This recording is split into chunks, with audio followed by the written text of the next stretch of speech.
네, 안녕하세요. 네, 안녕하세요. 법무법인 3명의 국상 변호사입니다. 차영 변호사입니다. 네, 우리 차영 변호사님 외부 일정 때문에 급히 촬영하고 또 좀 나가야 돼서 아주 클래식한 복장이고요. 저는 일정이 없어서. 자, 오늘 차영 변호사님 주제는 뭔가요? 네, 저번 주제는 성범죄에 있어서 피해자 네. 분들이 어떻게 네. 하셔야 되는지 말씀드렸고요. 이번에는 이제 피해자분들이 어떻게 이제 하셔야 되는지에 대해서 한번 이야기를 드리고자 합니다. 네, 뭐 전에 저희가 영상에서 이제 설명드렸다시피 이제 성범죄 관련해서 뭐 특히 강제추행 관련해서 전체적으로 한번 말씀을 드렸었고요. 그다음에 이제 피해를 당하신 분 입장에서 어떻게 이제 뭐 신고를 하거나 이제 수사 절차에 뭐 도움을 구해야 되는지 말씀을 드렸고, 이제 오늘은 이제 피의자, 이제 고소를 당하시거나 혹은 또 그와 같은 뭐 의심을 받거나 실제로 그와 같은 또 뭐 행위가 있었다고 하면 이제 조사를 받게 되시는 그런 피의자 입장에서 영상을 좀 촬영을 하게 되었습니다. 자, 지난번 입장에서 이제 피해자 입장에서는 이제 본인이 당한 피해 사실을 좀 객관적으로 잘 입증을 해야 된다. 그렇게 해야 이제 상대방이 처벌에 좀 이를 수 있다. 이렇게 말씀드렸는데요. 피의자, 이제 뭐 고소를 당하신 분을 피고소인이라고 하기도 하고, 뭐 내부적인 절차에 따라서 이제 피의자로 이제 조사가 시작이 되는데, 피의자 입장에서 어쨌든 가장 중요한 부분, 뭐 의사에 반하는 부분, 접촉, 이런 측면에서 좀 어떤가요? 네, 딱 고소인 분이랑 반대되는 거에 입증을 좀 중점적으로 맞춰야 될 것 같습니다. 피의자분 입장에서는 성범죄와 관련된 행위를 하지 않았다. 혹은 어떤 성적 접촉은 있었지만 그게 상호간의 의사에 합치된 것에 의해 했다는 것을 객관적으로 입증하는 게 피의자분들이 해야 될 역할인 것 같습니다. 그 전에 설명드렸다시피 이제 그 강제추행, 특히 이제 성추행이라고 이제 통상 일컫는 강제추행의 경우 의사에 반하는 신체 접촉이 있었고, 이로 인해서 피해자분께서 성적 수치심을 느껴야 성립하는 범죄이고요. 그래서 차영 변호사님 방금 말씀하신 것처럼 크게 세 가지 틀에서 실제로 뭐 그와 같은 의도를 가지고 원치 않은 접촉을 하셨다. 그분은 뭐 이제 억울함이 없으실 분 같고요. 두 번째는 그와 같은 뭐 행위가 있었던 것 자체는 사실이지만 뭐 이렇게 의사에 반해서 이루어진 건 아니다. 서로의 좀 이렇게 연인 관계에서 혹은 연인 전 단계에서 좀 뭔가 이루어졌었다. 그다음에 마지막 세 번째는 신체 접촉도 없었는데 그와 같은 오해를 받게 된다. 크게 이렇게 좀 볼 수 있을 것 같습니다. 그래서 네.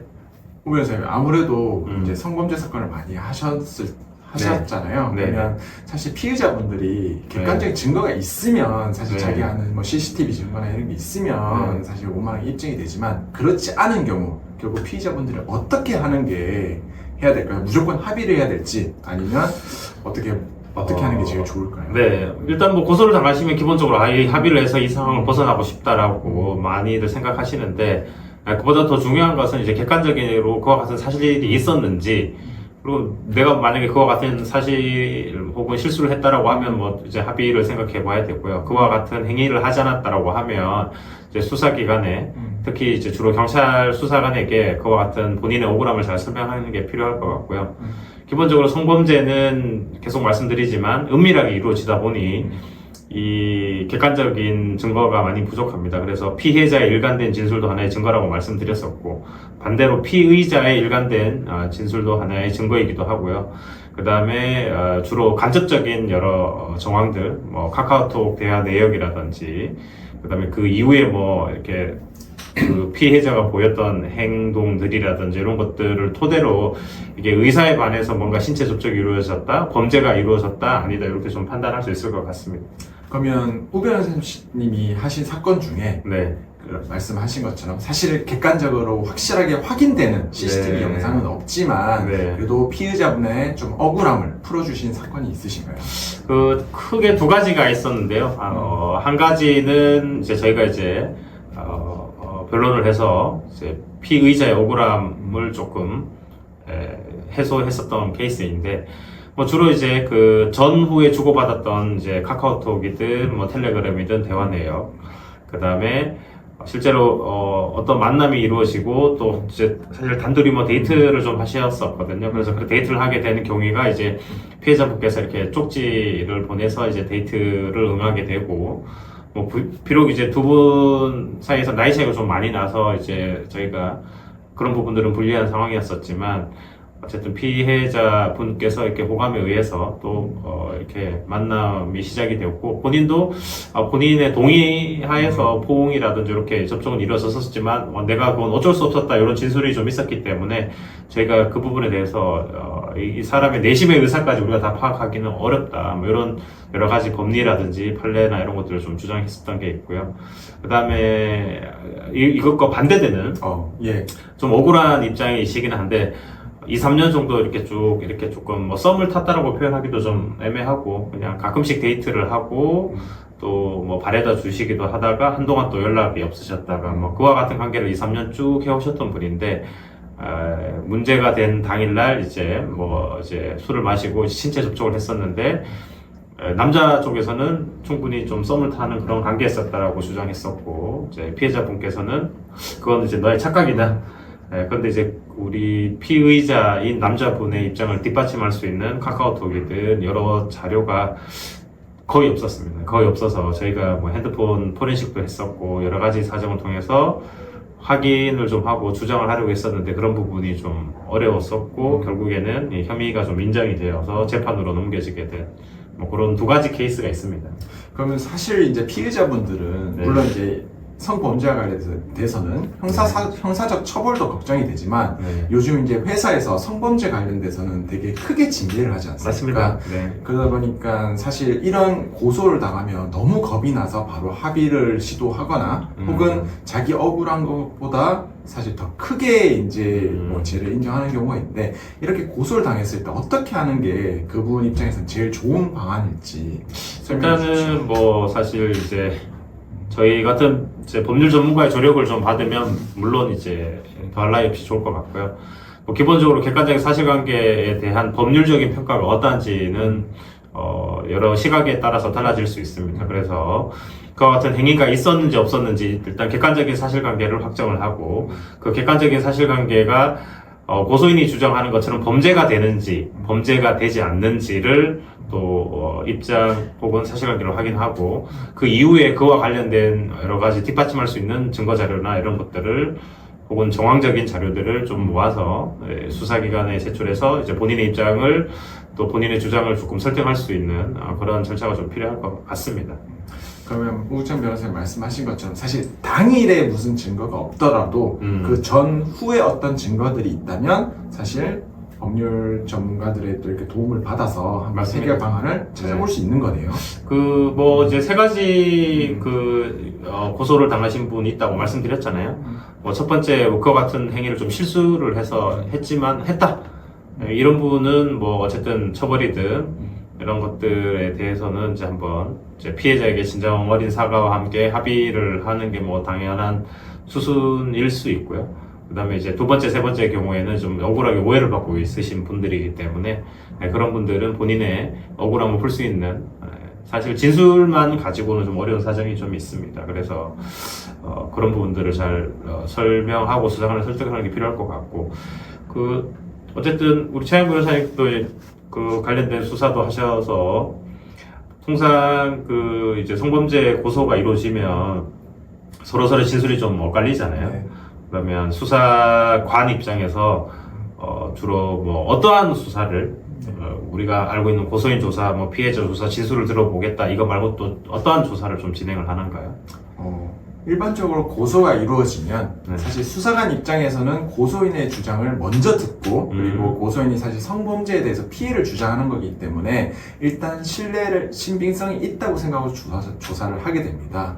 그래서 그 다음 피의자 조사를 하게 되는데요. 말씀하신 것처럼 피의자분 진술도 있지만 사실 피의자분 진술을 뒷받침할 뭔가가 있어야 됩니다. 그런데 사실 현장에 CCTV나 이런 게 없으면 사실 없는 경우가 태반이고요. 그래서 그러면 억울함을 해소하기 위해서 거짓말 탐지기를 하는 경우가 있고요. 그리고 아까 말씀하신 것처럼 사실 전후의 증거 자료를 충실하게 모아와서 그걸로 설득을 해야 되는 겁니다. 수사관 입장에서 이분이 당연히 피해를 당했다고 생각했는데 전후에 마치 연인 관계였던 그런 모습이 있거나 혹은 피해자분이 남성이든 여성이든 피해자분이 먼저 다가와서 어떤 이제 행위를 같이 했다거나 이런 게 조금이라도 확인되면 수사관 입장에서는 그 신빙성에 대해서 의심을 가지게 되거든요. 그래서 피의자분은 확실한 그 당일의 객관적인 자료가 없다면 그 전후의 자료를 가지고 그리고 자기의 주장을 좀 뒷받침할 수 있도록 보충하는 게 필요하다고 할 것입니다. 최한 변호사님 말씀하신 거짓말 탐지기는 저희가 이제 다른 영상에서도 좀 설명드렸지만 직접적인 증거 능력은 없으나 이제 서로의 진술이 엇갈릴 때 이제 수사관이 한번 고려해 본다. 네. 그래서 이제 각자의 진술이 진실인지 거짓인지 혹은 때에 따라서는 이제 알 수 없다 이렇게라는 이제 결론이 나기도 하지만 어쨌든 그런 것들 한번 고려해 본다. 또 예를 들면 이제 강제추행을 하다 보면 또 이제 이렇게 뽀뽀라든지 키스라든지 이런 것들을 좀 할 수도 있잖아요. 네. 어떤 분은 강제로 입을 맞췄다, 아니다, 그런 사실이 없다, 이렇게 되면 또 수사기관에서 한번 고려해 볼 수 있는 수사 절차가 어떤 게 있나요? 네, 사실 DNA 검사를 하게 됩니다. 아마 예. 많은 분들이 이제 처음 들으셨을 때 이제 성범죄 피해를 당하신 분이 이제 고소를 하게 되면 병원에 가서 DNA 채취를 한다고 하는데요. 네, 그렇게 DNA 채취를 하게 됩니다. 그래서 이 DNA가 우리 피의자분하고 이제 동일한 것인지 혹은 DNA가 추출되는지 이런 거를 당일 검사를 해서 이제 국가수에 이제 그 의뢰를 하게 되고요. 그 자료를 바탕으로 사실 조사도 이루어지게 됩니다. 물론 이제 DNA를 수사관이 강제로 이렇게 네. 채취할 수는 없고 이제 조사를 받는 과정에서 좀 억울하다라고 하면 혹시 DNA 조사가 있는데 본인이 응하겠냐 이렇게 통상은 많이 물어봅니다. 그래서 대부분은 본인의 자발적인 의사에 네. 의해서 DNA 조사에 응하게 되고요. 이렇게 시료를 채취를 해서 이제 국가수사연구소에 보내면 이제 예를 들어서 이렇게 입술이라든지 고각 내에서 피의자의 DNA가 좀 채취가 됐다 이러면 이제 일단 행위 자체는 이제 뽀뽀든 키스든 그런 것들을 했다는 객관적인 사실은 또 확인이 되는 거니까 네. 그게 이제 의사에 반해서 이루어졌는지는 다시 법률적 판단으로 들어가긴 하겠지만 그래서 정리하면 이제 거짓말 탐지기 또 그다음에 DNA 채취 조사 네. 이러한 수사도 함께 이루어진다. 네. 어쨌든 성범죄에 대한 페널티가 좀 많이 있잖아요. 네, 맞습니다. 일반 기업에서 뿐만 아니라, 특히 공무원이든, 네. 이런 분들은 이제 일정의 벌금 이상이면은 이제 신분을 상실하게 되는 네, 리스크도 좀 많이 있고, 네. 그 다음에 신상이 네. 또 공개되는, 이렇게, 이제 부수적인 페널티도 좀 따라오고요. 그래서 초기 단계에서부터, 좀, 이제 법률 전문가의 조력을 통해서 억울함이 있으면 적극적으로 좀 소명을 하고, 네. 그다음에 혹시나 실수를 했으면 변호인을 통해서 제3자를 통해서 이제 2차 피해를 가하지 않는 선에서 합의든 혹은 본인에게 유리한 자료를 제출하는 이런 것들이 좀 필요하지 않을까 싶습니다. 혹시 이제 고소를 당하시거나 네. 또 좀 억울함을 겪고 계신다 이런 분들에게 최양 변호사님 한 말씀 한번 해주시죠. 아마 성범죄로 이렇게 고소를 당하신 분들은 되게 걱정이 많으실 거예요. 네. 사실 모든 분들이, 여러분들이 사실 유튜브나 이런 게 보셔서 알겠지만 사실 증거가 있어야 되는데 내가 그런 증거가 없으니까 이건 너무 불리하다. 난 억울하긴 하지만 이거 무조건 처벌받아야 되는구나 라고 걱정하시는 경우가 많을 텐데요. 말씀드린 것처럼 저희가 수많은 사건을 해보면서 그 직접적 증거가 없더라도 그 억울함을 해소할 수 있는 여러 사건이 있었습니다. 그래서 자신이 어떤 자료를 가지고 있는지만 모아서 저희 법률 전문가들에게 도움을 받으신다면 아마 자신의 억울함 이상으로 처벌받는 경우는 적지 않을까 그렇게 생각합니다. 네, 맞습니다. 어떤 행위를 했다라고 하면 그에 합당한 책임을 지는 건 맞을 것 같고요. 그러나 이제 원치 않게 좀 억울하게 오해를 받고 있다라고 하면 모든 케이스가 사실 다 다르잖아요. 네네. 근데 이제 이렇게 검색을 통해서 이렇게 단편적인 내용을 토대로 이 내용이 나에게도 적용이 될 수 있다 없다 이렇게 이제 섣불리 단정하시고 너무 안도하시거나 또 혹은 너무 자잘하시거나 그러시지 않고 냉정하게 객관적으로 합리적으로 사실관계를 확인하고 그에 따른 법률적인 평가나 또 조력이 필요하지 않을까 싶습니다. 예.